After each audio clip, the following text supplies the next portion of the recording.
আসসালামু আলাইকুম বন্ধুরা। এখানে দাদু গিয়েছিল সকাল সকাল মাঠে দাদুর জমি থেকে কিছু শাক তুলে আনার জন্য। দাদু শাক তুলে আনার পর মা এখানে চা বসিয়ে দিয়েছিল। চা খাওয়ার পর আমি এখানে দাদুর আনা শাকগুলো বেছে নিচ্ছিলাম। যেহেতু মা ওদিকে অন্যান্য সবজিগুলো কুটছিল, ওই জন্য আমি এখানে ভাবলাম মাকে একটু হেল্প করে দিই। তো আমাদের উপরের ঘরের পাশে একটি গাছ আছে, সেই গাছে একটা ছোট্ট মৌমাছির চাক করেছে। চলো আমি আপনাদেরকে সেটা দেখাই। তো এটা হচ্ছে আমাদের উপরের ঘর। উপরের ঘরের পাশে একটা কাঁঠাল গাছ আছে, সেই কাঁঠাল গাছে এই মৌমাছি বাসা বেঁধেছে। কিন্তু এটা কালো মৌমাছি নয়, এটা ইয়েলো কালারের মৌমাছি। এটা কামড়ালে কিন্তু অনেক ব্যথা হয়। তো আমি সেই জন্য এখানে জানালাটা অফ করে দিচ্ছিলাম, এটা কামড়ালে কিন্তু অনেক ব্যথা হয়।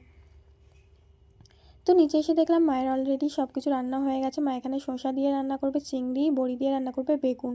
মা এখানে পাট শাকটা দিয়েছিল দাদুকে দিয়ে আসার জন্য। তো আমি সোজা চলে গেলাম দাদুর বাড়ি দাদুকে শাকটা দিয়ে আসার জন্য। এখানে এসে দেখলাম দাদু শুয়ে আছে। দাদুকে শাকটা দেওয়ার সঙ্গে সঙ্গে দাদু উঠে বসে খেতে শুরু করেছে। দাদু বললো হ্যাঁ অনেক ভালো হয়েছে। তো দাদুর কাছ থেকে ফিডব্যাক পাওয়ার পর আমি বাড়ি চলে আসলাম। এসে মা এখানে আমাকে ভাত বেড়ে দিয়েছিল। তো আমি খেতে থাকি। আপনারা ভিডিওটাকে লাইক করুন এবং চ্যানেলটাকে সাবস্ক্রাইব করুন। আল্লাহ হাফেজ।